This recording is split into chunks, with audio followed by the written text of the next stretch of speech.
大家好，今天是2025年10月15号，纽约时报中文网的新闻，中美互争港口费，贸易对抗加剧，就是美国宣布对所有停靠美国港口的中国船舶征收港口费，以对抗中国在全球造船业的主导地位，并振兴美国的一个本土造船业。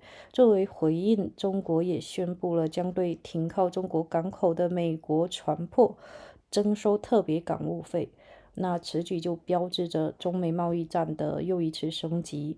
美国分析指出，美国希望通过这一措施减少航运公司购买中国船舶制造的动力。然而批评者认为，这将降低全球供应链的效率，推高进口商品成本，并且未必能真正的促进美国造船业的复兴。那数据显示，中国在2024年的制造了全国60%的大型船舶，但是美国仅制造出一艘。同年，中国最大的船运企业中远集团预计将因此支付高达18亿美元的港口费，利润或缩水75%。此外，韩华集团收购并扩建美国费城造船厂的案例被视为美国造船业少数的一个积极现象，但中国已因此制裁韩华在美的5家子公司。总体来看，这场新的港口费战被视为中美贸易与制造业竞争加剧的最新信号，双方报复性措施可能进一步扰乱全球的航运与供应链。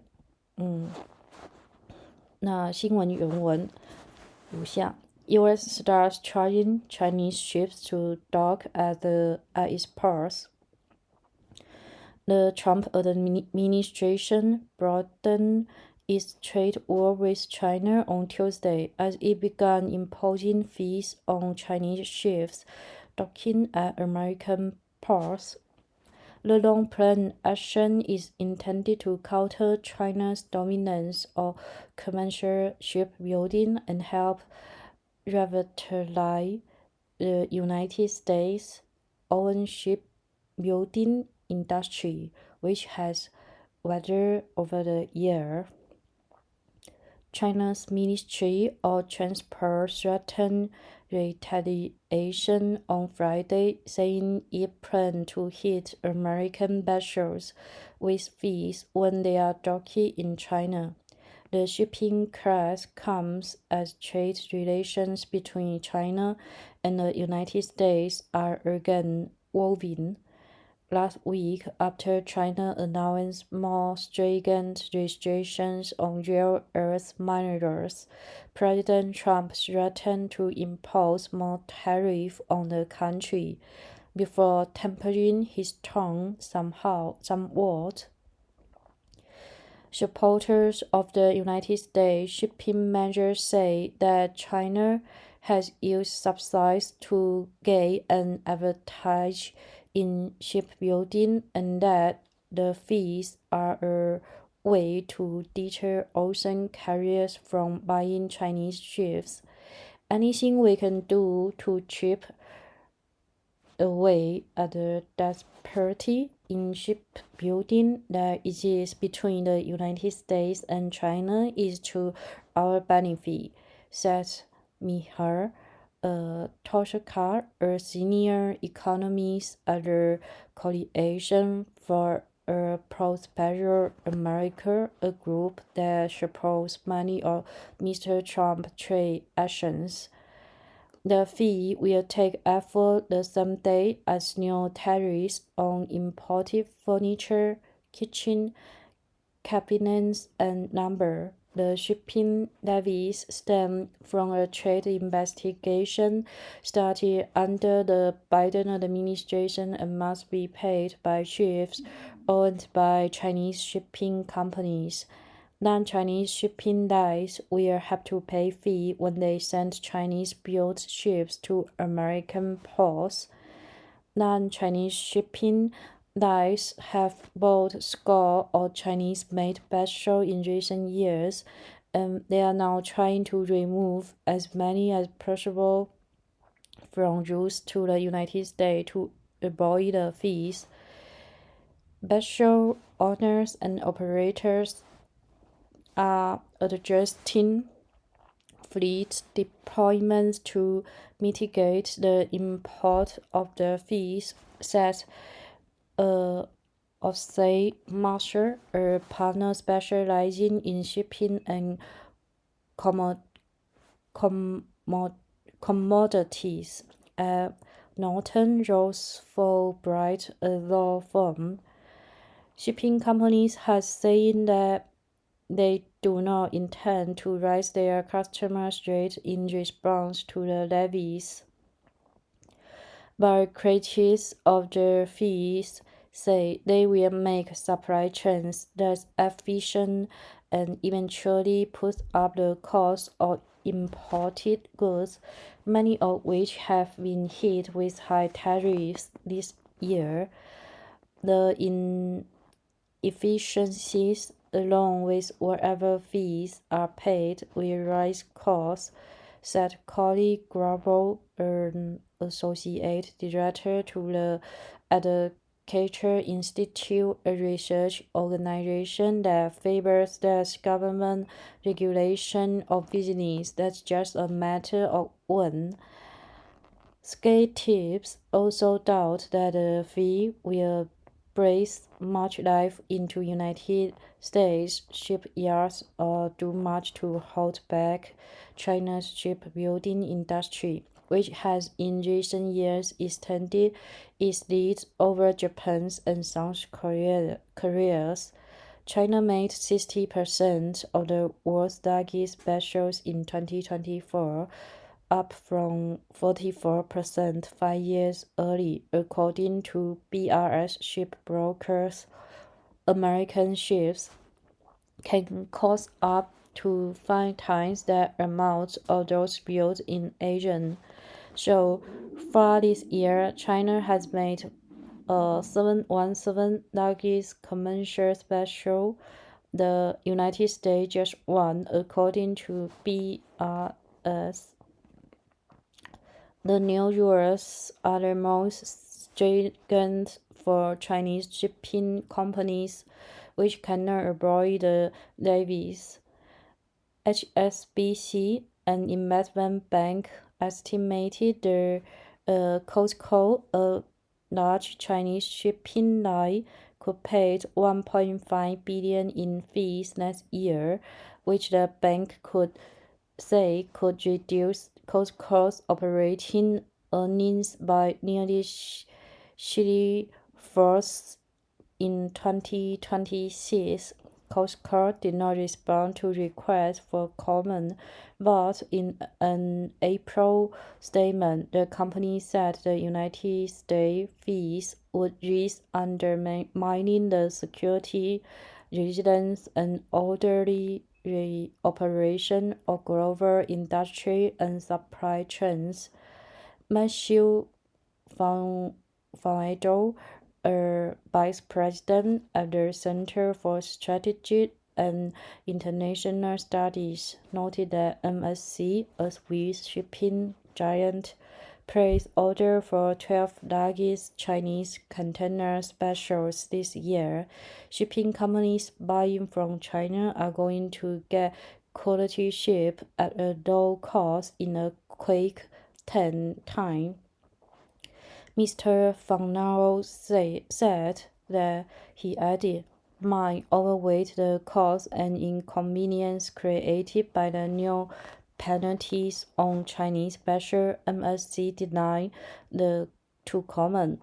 The United States penalties on Chinese ships are unlikely to prompt a rush of orders for American ships, but they could work alongside other efforts aimed at revitalizing American shipbuilding.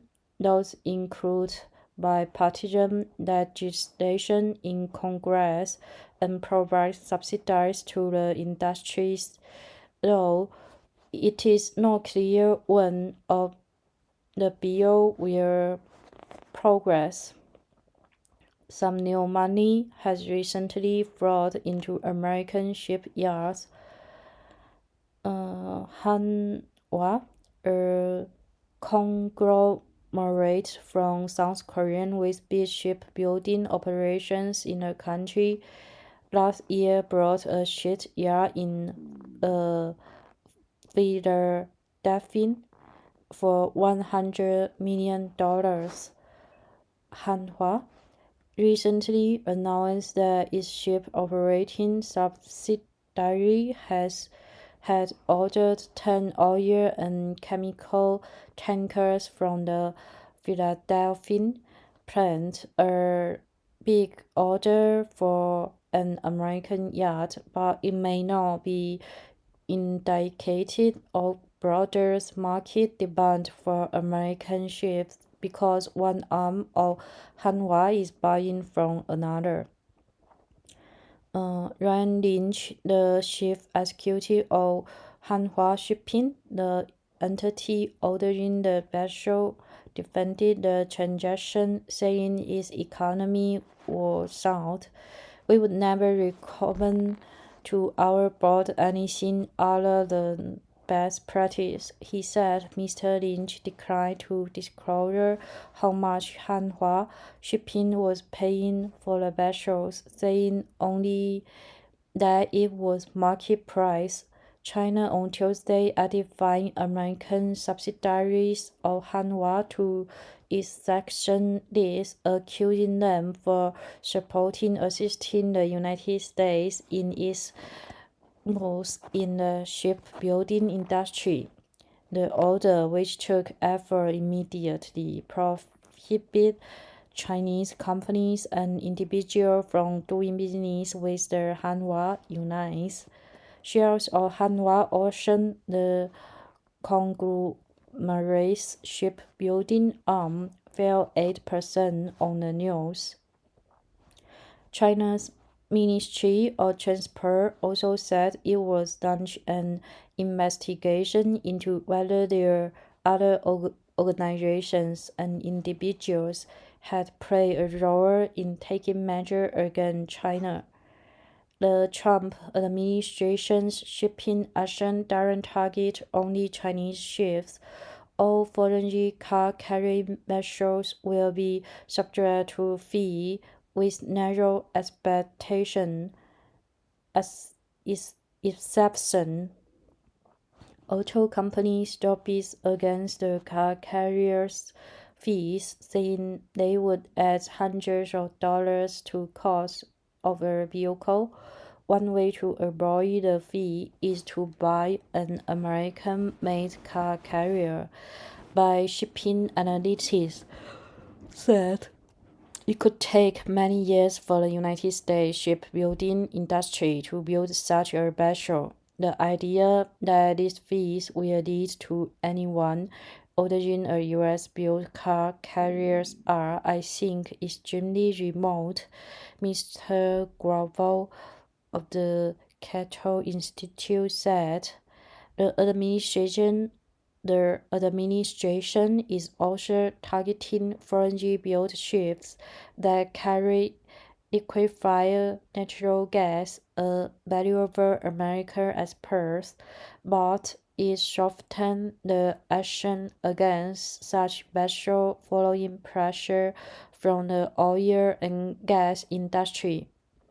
The United States Trade Representative, the agency formulating the new shipping rules, said on Friday that it had removed a provision so that would have suspended license to exports at the NG if a certain amount of the gas was not carried on American-made ships.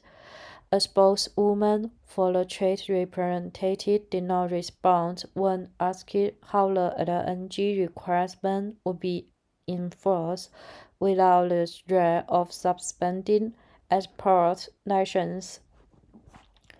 Thanks for listening, and with your life fully with joys and happiness, and with you have a more and more courage.